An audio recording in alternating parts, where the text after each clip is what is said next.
Okay, welcome back. It is late July 1864, and we last left off in May then, really only about kind of 6 weeks ago or so. And since March last year, which is when the last Balkan War ended, we've focused on a couple of principal projects. The main one, really, in terms of what's consumed the most amount of state resources, has been the militarization of the Balkan Peninsula. That is to say, the upgrading of our military infrastructure, the expanding and modernization of a couple of key fortresses scattered around the Balkan Peninsula, including Sarajevo, and also pushing a rail line up to Sarajevo. Always remember that the rail lines that are on the nice graphics maps, they're really just flavor things. They don't represent the true extent of railroads. If you click on your supply filter, you can always see where your actual railroads are. So this is a proper kind of infrastructure map, if you like. And yeah, I mean, we've got now rail lines going from Sarajevo. You can travel from Sarajevo in the Ottoman Empire all the way to Baghdad or Judea. And we have rail lines also going down to Basra and even Kuwait. And this project has been going well. I mean, it's been pretty expensive. We dissolved all of our kind of volunteer forces, the Austrians, the Italians and Czechs, Hungarians, Romanians and Poles and so on. And basically used the manpower and the resources, or some of the resources recouped from that, into also stocking these new fortresses with proper professional fortress garrisons, standing professional fortress troops, and a large number of them with gun emplacements that will be complemented by really a portion of the armed population in the event of a siege of those cities. It means that these cities are much harder to take, okay? The other thing that we've focused on is in really two parts. Very broadly, releasing a kind of package of state funds that begin to increase the colonial penetration in the Arabian Peninsula, with a view really to sort of transform this region into something that is properly integrated into the Ottoman Empire, as opposed to something that is really within our sphere of influence. This is an area that we exercise sort of, at times, especially in the Yemen, somewhat tenuous control over.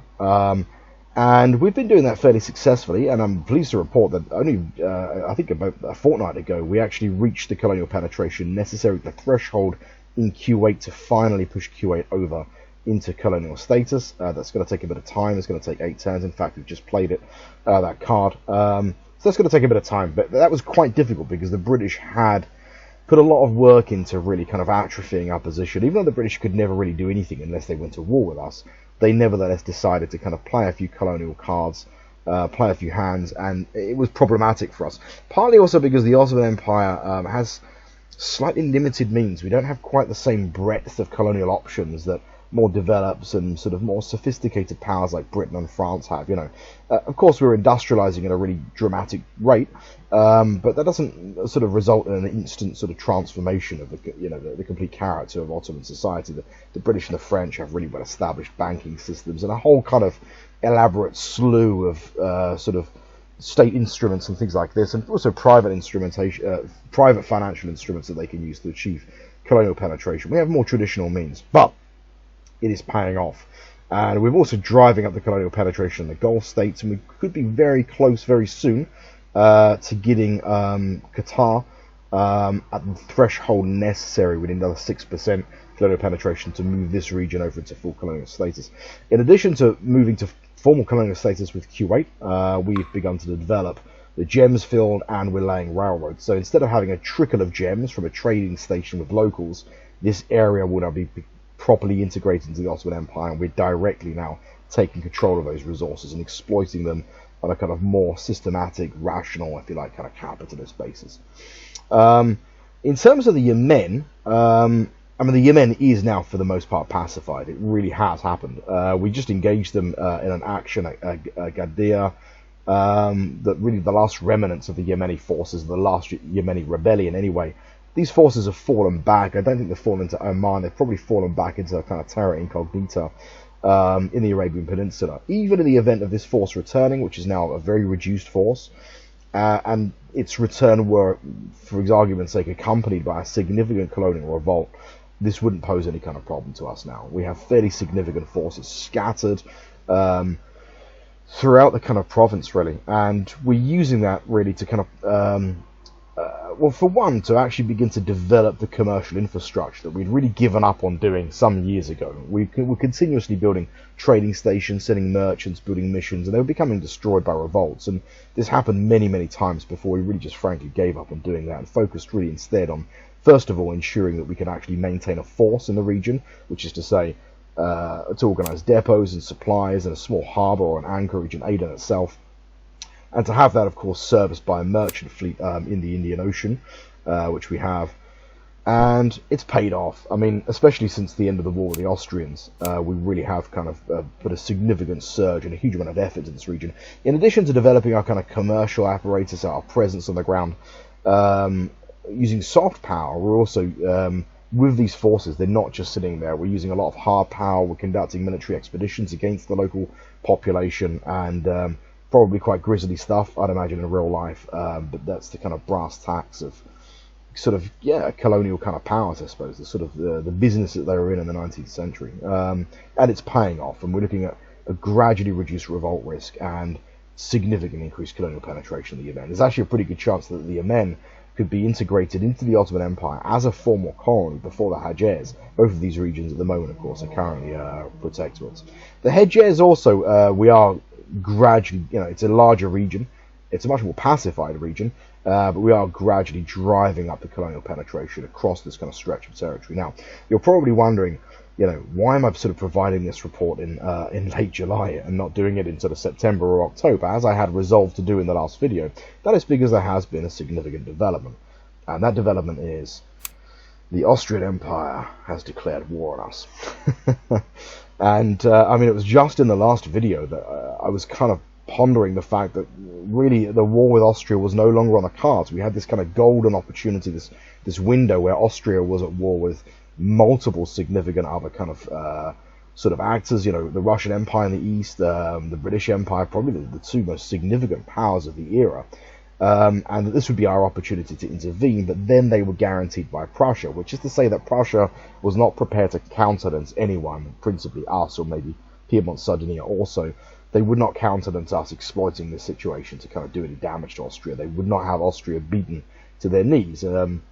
This does not mean that Prussia is at war with Russia, or Britain, by the way, but they won't accept anyone intervening kind of further. Anyway, that doesn't really matter now, because Austria has dropped the ball unbelievably hard, and declared war on us. It's really surprising that they've done this. I mean, I was expecting a return to warfare, and I did really view the last peace deal as positive for us, because it was a victory, but I didn't really view it as merely a ceasefire that might last for a couple of years. I didn't think that Austria would declare war on us whilst at war with two other great powers, not least one of them being a significant land power on their eastern frontier. Now, they have done quite well against Russia. They pushed the Russians out of the Carpathians, and they're now penetrating into the Ukraine and sort of southern Congress Poland. This doesn't look like they're really properly controlling these regions. I mean, they're just passing through these regions. They're not attempting to take these towns. This suggests that these are probably brigade-sized forces, reconnaissance forces, cavalry forces, this kind of thing. So this doesn't suggest that necessarily, this isn't quite as dramatic as it looks. It just means that there's not a continuous front line, which there really wouldn't have been anyway in the 1860s. And the Austrians are using that to kind of probe into kind of, more into the kind of hinterland. But we'll see how this develops. But the Austrians have concretely retaken areas that were under Russian control in the Carpathians. So rather surprisingly, Russia's doing what Russia does, being that sort of glass giant. It's, I suppose the difficulty with Russia is bringing all those forces to bear. Russia is the greatest land power on Earth in terms of its raw combat value. And let's keep in mind that falls within a kind of context that Russia is not as technologically developed as Austria or France or Britain, which suggests that Russia has an absolutely massive army to be able to achieve that kind of combat power. So interesting, and it may take time for Russia to bring its forces to bear. It has relatively limited railroad development, of course, and it's an absolutely massive country. And of course, they have been committed for some years now, almost a decade, in a kind of an ongoing conflict in Scandinavia with the Prussians, which doesn't seem to be ending. It's kind of transformed really into a sort of protracted guerrilla war with the Swedes periodically are periodically able to kind of liberate a particular region. The Russians move into that region, then the Swedes presumably revolt in another region. Sweden, Scandinavia, it's not like Yemen. It can't be turned into a colonial province. I don't think Russia even has claims on this area. They might have claims in some of the bordering areas, but for whatever reason, they haven't pressed those claims, even though they're well in a position to do that. So I don't know why. Yeah, we'll obviously track what's happening with Austria and Russia, but I mean, it's the golden ticket. Why would Austria declare war on the Ottoman Empire whilst they're at war with Britain or Russia? And on the surface, it's an obvious mistake, and you shouldn't interrupt an opponent whilst they're making a mistake. And this is our golden ticket. Prussia can't do anything. If Austria is the one that's decided to move against us, then Prussia can't really intervene. There's a few reasons why it might have happened, and it's not necessarily terribly unrealistic. Great powers make colossal mistakes all the time. And ironically, it's much less likely to happen in a computer game than in real life, because in games, in grand strategy games, the AI tends to often behave in a very mechanical way. It doesn't tend to make these kind of mistakes. So it begs the question as to why. Well, for one, we host British forces.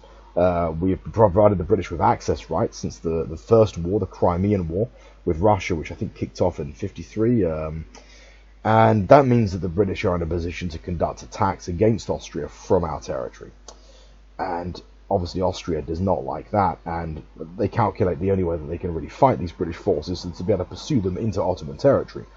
But then it really begs the question, what conclusions did the Austrians draw from the last war, which was an absolutely hideously bloody affair? I mean, it would have been as bloody as the American Civil War. It dragged on for 3 years and resulted in tremendous casualties. I mean, the Austrians must have suffered 700,000 to 1 million casualties. I don't know how many dead they suffered, maybe 300,000-400,000, maybe less, I don't know. But it was a really bloody and expensive business. And if there's one thing that's become clear to us, that is that since the end of that war in March, it's really noticeable on the economy. I will be frank. One thing that is absolutely clear, it's that it doesn't really seem like you're spending lots of money when you're at war. But you do. You're constantly spending state revenue on building units and building replacements and things like this, and it is a drain. And since March last year, we've been able to continuously invest in 2 branches of the Academy of Sciences, both of them military in character, breech-loading rifles. We, of course, already accomplished muzzle-loaded rifles and ironcladding warships. So we're able to invest. This is 50, I think it's 50,000. I think it's £50,000 per fortnight in 2 different technologies. It's £100,000 a fortnight that we're investing. The state is directly investing into kind of research. That's quite a lot, and we're still balanced positive. We're still making a tidy amount of money on state revenue. Part of that is because of the kind of gold mechanism system that I've got in place, which is to import gold using private finance, bank it, basically don't sell it on the domestic market, and just allow it to gradually convert into state revenue. We've not done that so excessively yet that it generates or incurs any kind of inflation. We are keeping an eye on inflation. For some reason, the game is frozen. There we go. We're keeping an eye on inflation. It's at 0%. But yeah, we're doing really well with domestic market sales. We reached an 800,000 pound threshold. The reason I think this is £100,000 is I'm currently playing, I think, an American Civil War AGOD game. Well, it is American Civil War 2 by AGOD, and these figures are translated into hundreds of thousands, basically. So yeah, and we reached the kind of £800,000 threshold in terms of domestic market sales. The most we tend to be around the kind of upper 700s now, but I think we did 812 on one occasion. We also reached a new record in terms of exports. So I think it was the exact same turn that we generated £800,000 exports. We did 400 and something thousand in terms of exports. But yeah, slightly reduced this term. But we're reaching new milestones all the time. So the economy, it's much more robust. It's expanding much more quickly. We're able to build things more quickly when we're not at war. That is a simple fact. But yeah, I mean, it goes back to the question anyway. Why would Austria go to war with us? Because obviously Austria has been at war continuously and is likely suffering from the same kind of problems that we're suffering when we're at war, which is to say that you're diverting huge amounts of resources into the military and this kind of thing. And in some ways, Austria has a much smaller industrial base because it was destroyed by us in the First War. It's possible in real life. It's eminently possible. Great powers make mistakes all the time, and sometimes great powers in any case are not monoliths. They're comprised of different factions. Some factions can achieve incredible amounts of influence at different times, and some factions can develop terribly eccentric kind of interpretations of current and past events. And we could look at kind of modern history in the last year, look at maybe Russia's invasion of Ukraine and perhaps some kind of assumptions that they had about the Ukrainian regime collapsing. I don't know, but that seems to be sort of a bit of an interesting take.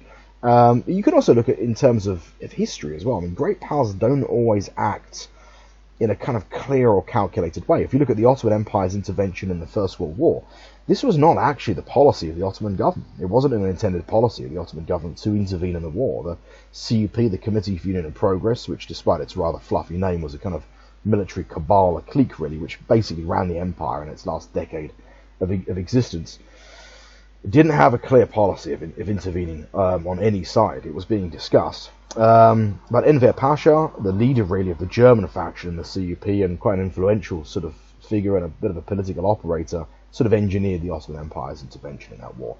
Take another example in 1930-31 or whenever it was, the Japanese invasion of Manchurian was not really a policy of the Japanese government. The Japanese government didn't even know about it until the army had kind of done it. The Japanese army, the generals, just acted on their own. They presented it to the civilian government as a fait accompli and so on and so forth. So you can see a couple of kind of concrete examples then of how great powers can develop incredibly eccentric takes on events and also not really act in a kind of clear, coordinated fashion. We don't know whether a Kaiser in Vienna has declared war on us or whether or not a faction of kind of Austrian aristocrats, arguably they've made a radicalized element of the Austrian aristocracy, whose estates and property was destroyed by the Ottoman army in the First War, has become very influential, and they may have a very kind of exotic take on the last war. Their calculation may be that the Ottoman Empire was on its knees at the end of that war. In the last analysis, and it is true to say, the Ottoman Empire was never able to retake Sarajevo or Constanta, revealing the limits of Ottoman power. Furthermore,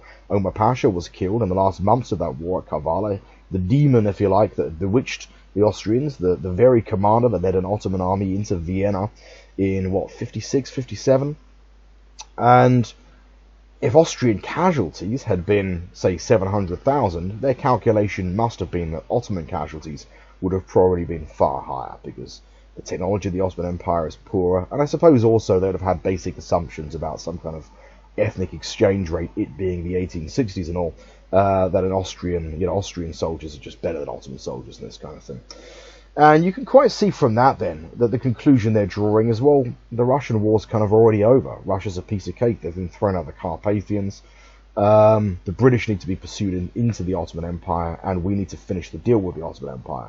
They might really think that the peace of the Ottoman Empire was a product of liberals and Hungarians and sort of intellectuals and this kind of thing, whispering into the ear of the Kaiser, pacifists causing the Kaiser to fold just at the moment where the Ottomans are about to collapse. So anyway, this could be the kind of historical basis for what really seems like an absolutely asinine strategic error. I mean, a most farcical decision by the Austrian Empire to do this. But we're happy that they have. We're happy that that faction in the Austrian Empire has such a dominant voice at this moment, and we already have a fairly developed plan for a war with the Austrian Empire, of course, which calls for the deployment of 3 armies on the South Danube. This is our war plan's kind of white topaz, that is to say, an offensive war against the Austrians. So we'll deploy 3 armies on the southern bank of the Danube, looking ultimately to press into Bucharest and besiege Bucharest. But really, we're going to play a fairly passive role on the kind of eastern flank. We're going to send 2 armies. I've already decided who the commanders are.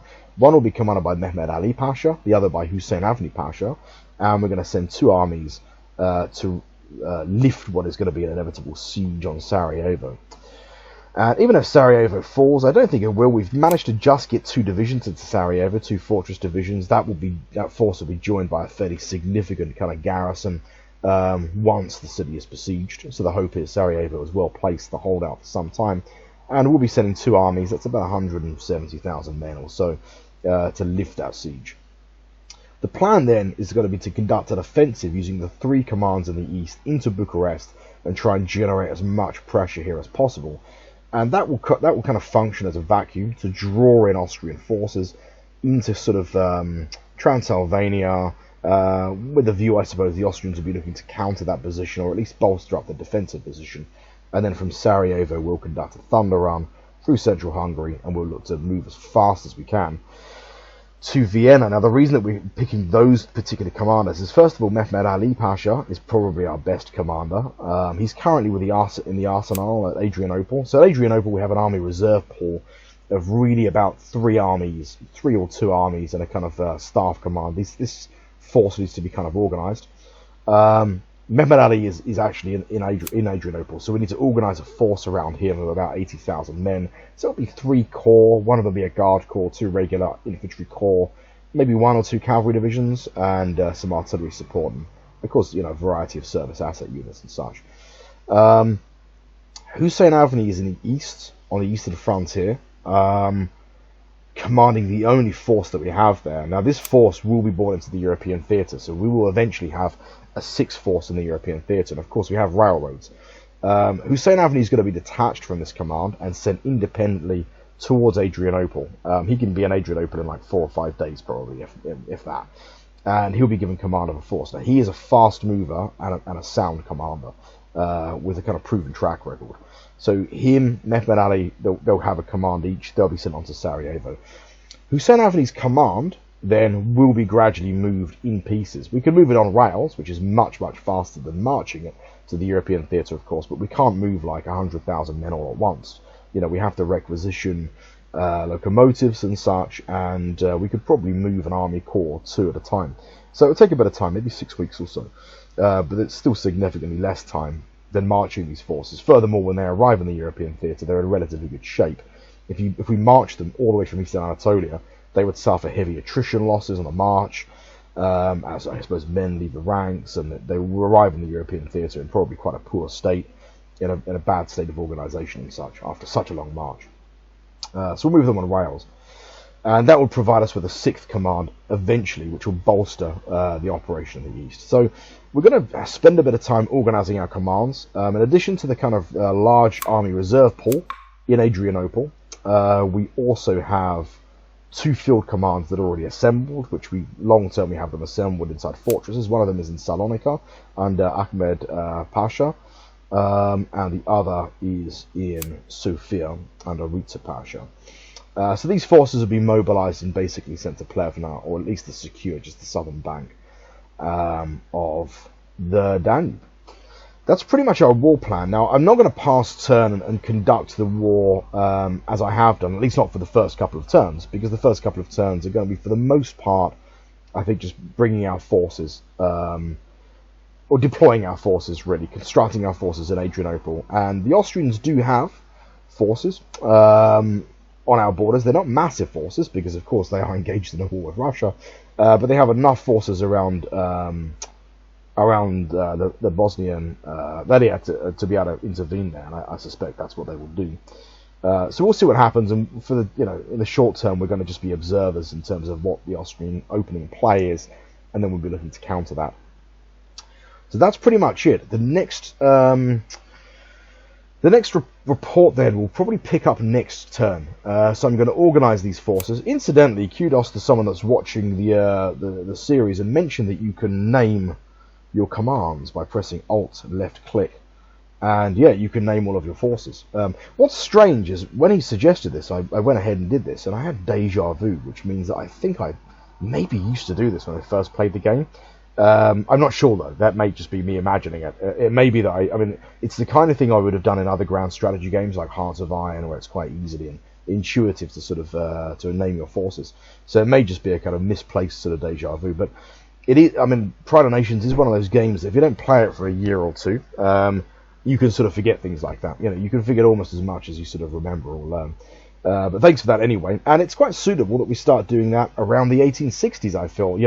By the 1860s, 1870s, warfare has got to become an increasingly kind of an increasingly scientific business, where operations are more likely to be named, armies are going to be given proper names, and which they probably weren't really. I don't think they were so much kind of in the early 19th century, in the mid-19th century. So we've kind of named all of our garrisons, Adrianople garrison, and we've named our forces something appropriate, army reserve pool, and so on and so forth. For the time being, we'll keep our army commands essentially named after the commander, because it's quite an easy shorthand, actually, to know who's in command of that force. We can just see the tab. But yeah. Anyway, so that's it for really this kind of video. And yeah, we'll pick up either next turn or the turn after, and then we will follow the war as we have followed other wars, which is to say we'll pass through kind of multiple turns and put you on pause as a passing turn, and begin to kind of develop our operation against Austria. But this is really the golden ticket we've been looking for. Now, we shouldn't be too hasty here. On the surface of it, everything looks incredibly hunky-dory, doesn't it? But it doesn't necessarily mean that it is the case. For all we know, Austria may have simultaneously sent a peace deal to Russia, as simultaneous to their declaration of war against us, that is. And it may be a really good peace deal, one that the Russians are very likely to accept. So we don't know. It may be a part of kind of what inspired them to declare war on us, is the fact that they hold enough territory, they push the Russians out, they'll give them a white peace or something like that. So we don't know how long that war is going to go on for. We don't even know how long the war with Britain is going to go on for. They could make peace with Britain and Russia within the next month, for all we know, or they might not. And if they don't, it's going to be absolutely wonderful for us. It's the perfect situation already. I think we'd be very well placed to conduct a serious invasion of the Austrian Empire, and for this time to really put pay to their ambitions to really establish themselves as the dominant Southern Balkan power. That's not on the cards. We're not going to accept that. So, and our plan really, from the first war, we were starting to toy with the idea of dismembering the Austrian Empire. To do that would require us, obviously, to hold Vienna, also a variety of other victory locations, really significant, important political locations. We need to hold these, and we need to hold them long term. The longer we hold them, every fortnight, every turn that passes by, we will clock up points. And those points really represent our kind of the strength of the hand that we will have at the conference table. The longer we hold these, if we sat on a variety of victory locations, especially Vienna, for something like 6 months or a year, we'd be, I think, in a position then to demand, for example, that they release Hungary. And I don't know what Hungary is going to look like. Hungary may look like something much bigger than the Hungary that we imagine in the 21st century, which is a very small, quite a modest sort of size power of about this size. The Hungary within the Austrian Empire, bear in mind the Austrian Empire is still called the Austrian Empire. The compromise between the kind of Austrian and the Hungarian nobility in real life, I think it happens in 66, a couple of years from now. Or 67. It happens really as a part of the fallout from Austria's defeat by Prussia in the Austrian Russian War, which is really a war for leadership in Germany. This establishes Prussia as really the preeminent German power, even with the Catholic southern states like Bavaria.